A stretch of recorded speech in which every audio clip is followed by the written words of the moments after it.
Passei muitos anos na grande mídia, trabalhando para ABC, CBS, e então o 7 de outubro aconteceu. Foi como se a Alemanha dos anos 1930 batesse à minha porta. Tinha certas pessoas, sabe, que estavam postando coisas, dizendo que judeus eram vermes e baratas, a propaganda começou a ficar tão ruim, e isso começou a se infiltrar na direita.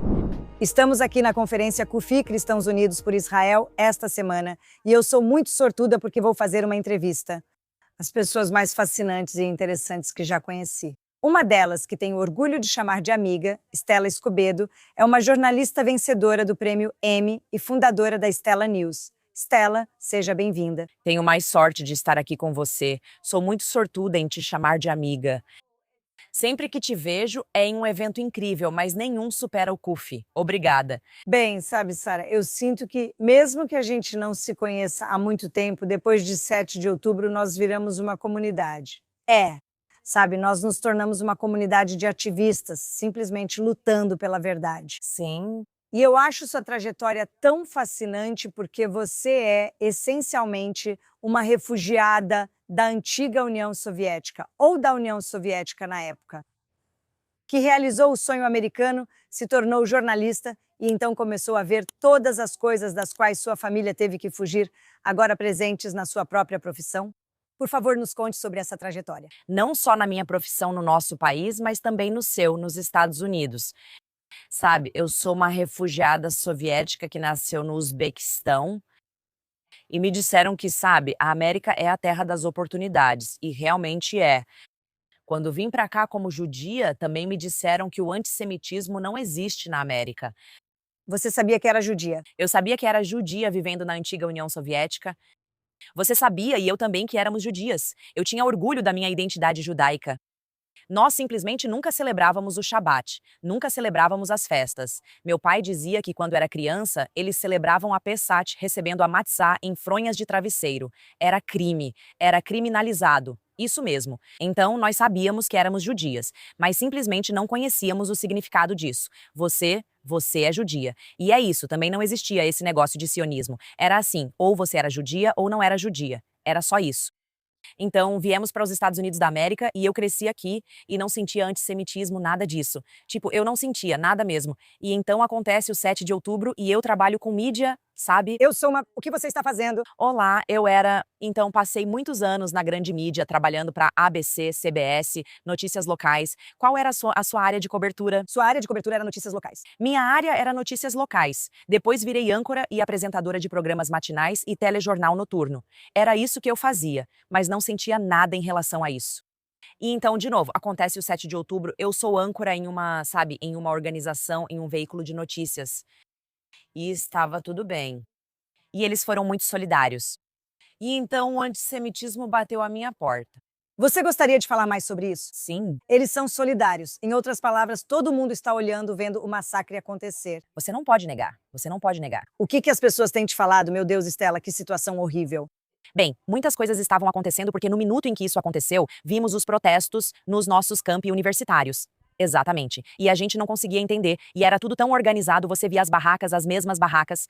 Você via as mesmas bandeiras e cartazes, não era espontâneo. E você estava cobrindo isso? E eu estava cobrindo isso e estava entrevistando pessoas, eu estava tentando desvendar o que estava acontecendo. A propaganda estava se espalhando em uma velocidade impressionante. Não era algo espontâneo. Era como, meu Deus, a gente nem sabia quantos tinham sido sequestrados do Nova Music Festival, de suas casas, nem quantos tinham morrido. O que mostra o quanto tudo já estava premeditado, né, o planejamento. Então, A gente estava tentando desvendar isso na mídia americana. O que está acontecendo? O que estamos vendo nos nossos campi universitários? Isso não é algo espontâneo. E então pessoas que já cobriam isso há muitos anos diziam, é tudo comprado. Sabe, influência do Partido Comunista Chinês, influência do Catar, são os estudos do Oriente Médio que eles colocaram nessas universidades e a nossa geração jovem foi doutrinada. Meu Deus. Depois vimos estudantes judeus nos campi universitários sendo assediados. E eu estava cobrindo tudo isso. e só para te lembrar, nada disso era aparente para você antes de 7 de outubro. Você nunca sentiu nada disso. Não, Viés em relação a Israel, você trabalhava na mídia local. acho que sim. Mas você nunca sentiu nenhum viés antes disso? Você percebeu viés em outras situações. Quando Trump começou a concorrer em 2015 antes de ser presidente, já falava em fake news. E eu estava na grande mídia na época. Então eu vi o viés contra o presidente naquele momento. Eu via que para eles ele não fazia nada certo. Você acreditava nele quando ele falava de fake news? Meus olhos se abriram para isso. Eu pensava, por que ele continua falando sobre isso? Por que ele está... E eu vivia no meio das notícias, sabe? Por que ele está falando sobre isso? Eu vi isso. Estava trabalhando em Tucson, Arizona, quando ele fez um comício lá e reuniu muitos apoiadores. E então a mídia, de alguma forma, a mídia em que eu trabalhava, transformou todo aquele evento em algo contra ele. A briga foi iniciada pelos apoiadores do Trump com essas pessoas. O policial Brandon Tatum, que era policial em Tucson, Arizona, e era meu amigo na época, estava lá no local. Foi aí que ele começou a usar a internet. Eu falei, não, eu cobri o evento, estava lá. Você percebeu parcialidade da mídia contra Trump? Trump 100%, não Israel. Ele não podia fazer nada, ele não conseguia fazer. Mesmo quando se tratava dos acordos de Abraão, eles nem conseguiram reconhecer isso, eles não conseguiram dar isso para ele. Eles não conseguiram, nem isso eles conseguiram. Eles não aguentaram. Ok. Então, eles eram tão anti-Trump, e sabe? Então você viu o viés ali. Sim, Após 7 de outubro, as pessoas ficam chocadas e tentam entender o que ocorre nos campi. Em que momento você, Stella, percebe que tem algo estranho acontecendo na mídia? eu tinha um microfone e tinha seguidores. E eu mesma fui para as redes sociais, porque sei que as redes sociais são o meio mais poderoso atualmente, certo? E eu comecei a dizer, olha, eu sou a Stella, sou jornalista, faço isso há muitos anos. Esses protestos, se você é jornalista e está vendo isso, por que não faz perguntas aos manifestantes? O que significa do rio ao mar? De que rio e mar estamos falando? Eles gritavam genocídio, gritavam apartheid, gritavam. Eles diziam que era uma prisão a céu aberto, todas essas coisas. Então comecei a encher minhas redes sociais. Foi assim que meu vídeo começou a viralizar. Sim. E então percebi o que acontecia na grande mídia, como a Associated Press, que é referência em notícias e distribui para redações locais. É uma agência, é assim que recebemos nossas notícias. E eles começaram imediatamente com o Ministério da Saúde de Gaza. Eu sei que estou falando para quem já sabe disso. Nosso povo sabe disso. Sim, Gaza. E então eu pensei, o Ministério da Saúde de Gaza é controlado pelo Hamas. Então todos esses veículos estavam divulgando essas informações. Números de terroristas, números de terroristas. Disse que deveria ser o Ministério da Saúde de Gaza, controlado pelo Hamas, números que ninguém consegue verificar. Me vejam. Curiosamente, Sim, eles continuaram dizendo isso com o massacre iraniano. claro. Quando a República Islâmica matou 42 mil ou 50 mil pessoas, diziam não poder verificar os números. Sobre Gaza, nunca disseram isso. Nunca falaram isso sobre Gaza. Sabe, você levantou um ponto muito bom. Eles nunca disseram isso, pelo amor de Deus. Agora, eles deveriam ter dito. E houve outras coisas que a Associated Press fez. De repente, eles disseram que não iam chamar o Hamas de terroristas. Vamos chamá-los de outra coisa. Vamos chamá-los de militantes. Militantes. Que tipo de militantes entram, estupram pessoas e fazem todas essas coisas, coisas horríveis, horríveis, horríveis? Então eles tentaram reescrever o que realmente estava acontecendo. E eu estava lutando contra isso. Eu estava numa redação. Então você estava na redação fazendo o seu trabalho do dia a dia? Sim. E também fazendo todas essas outras coisas nas redes sociais. Sim. Em que momento isso entrou em conflito?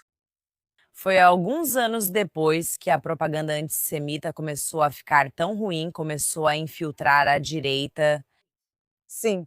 Isso começou a dividir porque você estava lá, Conservadora. conservadora, mídia de notícias. Então, em outras palavras, Sim, por um tempo isso não era um problema. Ninguém se importava com o que você postava nas redes sociais, não, porque você atuava em espaços da mídia conservadora. certo. E eles eram tradicionalmente pró-Israel. E então, de repente, a direita começa a se dividir. E quando isso começou, Sabe, nossa, eu diria que talvez há um ano e meio atrás, começou a surgir algo como: o que estamos vendo aqui? O que está acontecendo? Pessoas foram contratadas na emissora. E sabe, a Alemanha dos anos 1930 bateu à minha porta. E desse jeito, sabe, havia certas pessoas, sabe, que estavam postando coisas dizendo que os judeus eram vermes e baratas. então nem mesmo agora Israel, nem mesmo Gaza. Eles se tornaram judeus. Sempre foi sobre eles. Nós sabemos disso. Mas agora não há vergonha nisso. Não, agora é tipo, sim, você está certa. Mas o meu ponto é, quando você demoniza um grupo de pessoas, não importa quem sejam, claro, e você os retrata como baratas e pragas, então tudo bem matar uma barata. Alemanha dos anos 1930. Então, desumanização. Nos anos 1930, a Alemanha apareceu na minha porta. Que você está trabalhando com pessoas com quem eu estou trabalhando. Eu levo isso para a gerência. Não é levado tão a sério quanto eu gostaria, porque isso estava se infiltrando na redação. E eu tomei a decisão, como uma jornalista inteligente, como uma pessoa de integridade moral. Eu não voltei a trabalhar lá. Deixa eu ver se entendi, Stella. Você trabalha com pessoas em um veículo de notícias conservador. E essas pessoas não estão dizendo Israel, Palestina, do rio ao mar. Elas estão dizendo que judeus são pragas e baratas. Nem todo mundo. Foi algo específico. Mas algumas pessoas. Foi uma pessoa específica. E disseram, sabe? E essa pessoa acabou sendo demitida. Mas foi. Mas quando você reclamou sobre isso? Eu não acredito que fui levada muito a sério. Embora a pessoa tenha sido demitida, eu senti que não houve uma verdadeira clareza moral. Senti como se a Alemanha dos anos 1930 batesse à minha porta novamente. E eu já faço isso há tempo demais para estarem, sabe, numa redação que eu acredito que agora é tóxica, certo? Então era algo tão presente, digo, tirando essa pessoa com os vermes e baratas. Os outros estavam, o que? Insinuando. Os outros só estavam, sabe? Feios, hostis. Não, era uma mistura, uma boa mistura, mas sempre oculta atrás da liberdade de expressão. Nós somos uma redação que defende a liberdade de expressão. Sim. Quando eu disse, pra quê? Para que meus filhos sejam livres para assediar. Não, era algo maior que isso. Qual é o objetivo para que agora essa emissora seja conhecida por ter uma pessoa que acredita nisso? Para que meus filhos paguem o preço? É, porque eles são baratas e são pragas. Sim. Para mim, como alguém que já está nesse meio há tempo suficiente, como uma jornalista com integridade e clareza moral. E que tem inteligência para entender isso. Eu realmente não preciso desse veículo para continuar fazendo o que preciso fazer. Sim, Porque você já tinha muitos seguidores. eu tenho muitos seguidores, não estou falando necessariamente de milhões de seguidores, mas estou alcançando milhões. Você vai chegar lá, sabe? Eu estou alcançando isso e, mais do que tudo, eu tenho clareza moral. Eu sei que o que estou relatando não é só a verdade, porque as pessoas vão dizer, mas de quem é a verdade? É a realidade. Sim. Eu estou relatando a realidade? O que está acontecendo exatamente? E se você se magoar com isso, esse é o seu problema. Show problem. Stella, as coisas estão piorando. Sempre digo que as coisas pioram antes de melhorar, mas não sei onde é o fundo do poço. Não sei se já chegamos ou ainda há caminho, porque tudo parece ridículo, Oscar. Vou te contar, minha melhor amiga, Sig Flicker, o pai dela, Mordechai Paldiel, é um homem brilhante. Ele trabalhou anos no Yad Vashem com os justos entre as nações e adoro conversar com ele. Digo, Mordechai, o que estamos vendo aqui? Ele disse. Ele sempre diz, ele diz que o antissemitismo é como um câncer, sempre está lá. Ele só, sabe, mostra sua, sabe, face maligna. Estamos vivendo uma época em que estão culpando os judeus por tudo. Seu vaso sanitário está quebrado. Culpe os judeus, isso é culpa. Você não conseguiu o emprego? Você não conseguiu. A culpa é dos judeus, a culpa é dos judeus. É um bode expiatório tão fácil, sabe? E para fugir da responsabilidade pela própria vida. Sim, e para responder a sua pergunta, está melhorando, sabe? Ao contrário do Partido Democrata dos Estados Unidos, que está sendo absorvido pelos socialistas democráticos da América, que na verdade não são socialistas, mas islamo-marxistas. Sim, eles estão indo por água abaixo porque o partido está sendo destruído internamente. O movimento conservador está reagindo, lutando consigo mesmo, mas se esforça ao máximo. Sabe, o brilhante Victor Davis Hanson, que eu adoro ele, adoro assistir ele. E sabe, ele disse que Israel e os judeus são odiados porque, sabe, por anos Israel fez parte do establishment, certo? Tipo, nós, sabe, todo mundo apoia Israel, democratas, republicanos, sabe?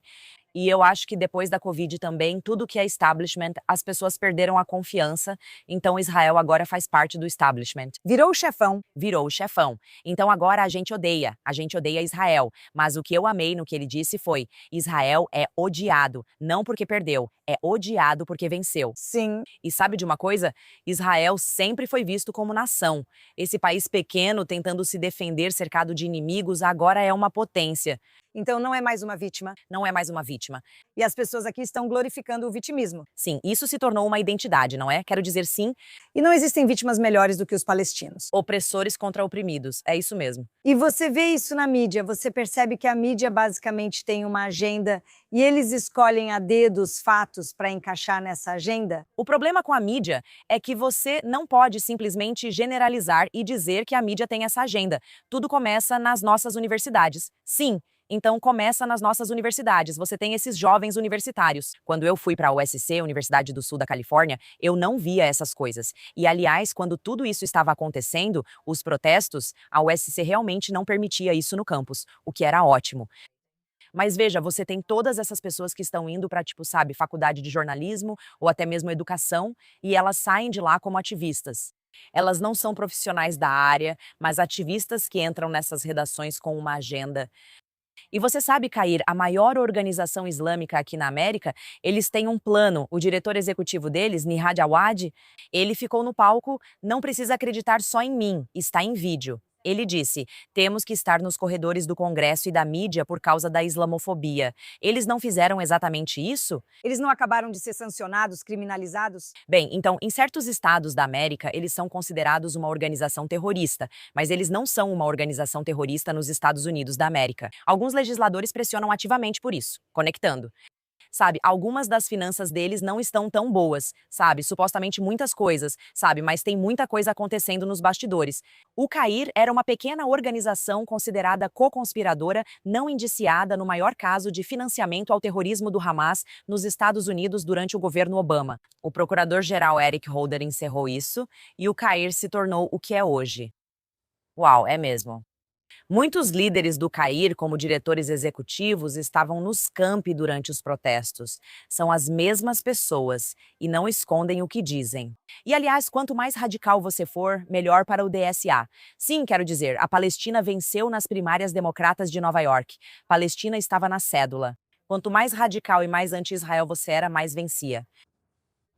É isso que está acontecendo. Você acha que o DSA vai derrubar o Partido Democrata ou acha que o Partido Democrata vai, em algum momento, tomar coragem e expulsá-los? Essa é uma boa pergunta. Eles deveriam ter coragem para se fortalecer, mas acho que o DSA está atraindo o voto dos jovens.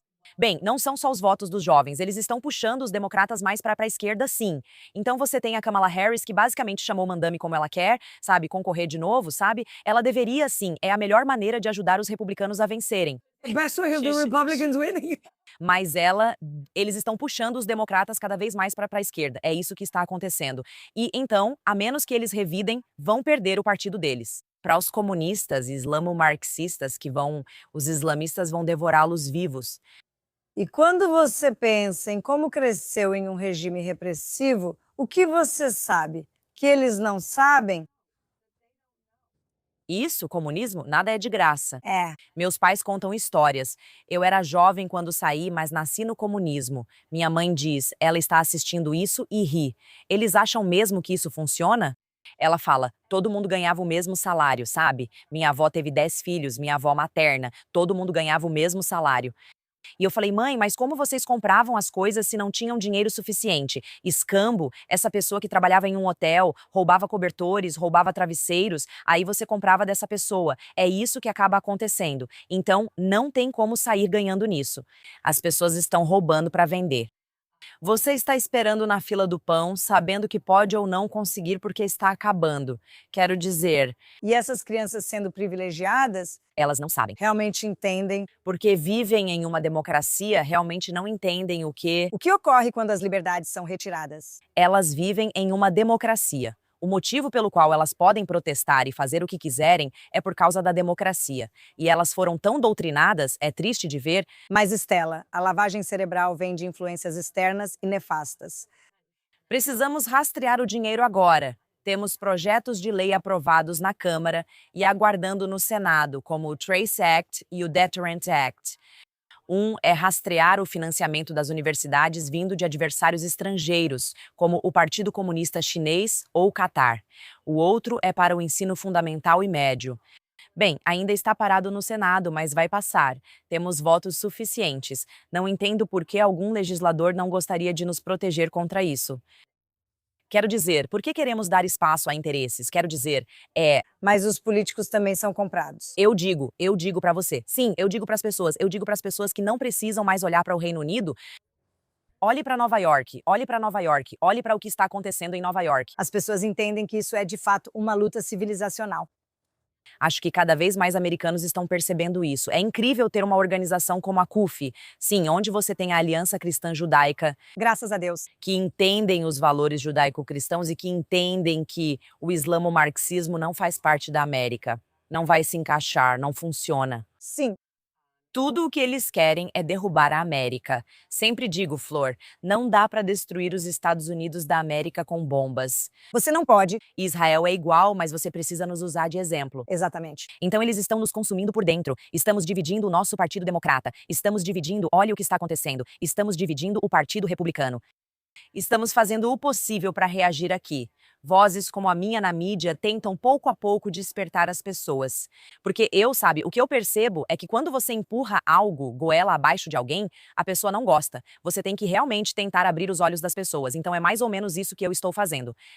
Bem, eu acho que você faz um trabalho incrível. Obrigada, Estela. E, sinceramente, eu sei que tem sido difícil, tem sido um grande desafio o que você conseguiu fazer e construir algo sozinha Obrigada. e seguir apenas dizendo a verdade. Esse é o sonho americano, esse é o sonho americano. Você pode vir para este país sem nada além de um sonho e se tornar qualquer coisa que você quiser. Posso ser qualquer coisa, exceto o presidente dos Estados Unidos da América.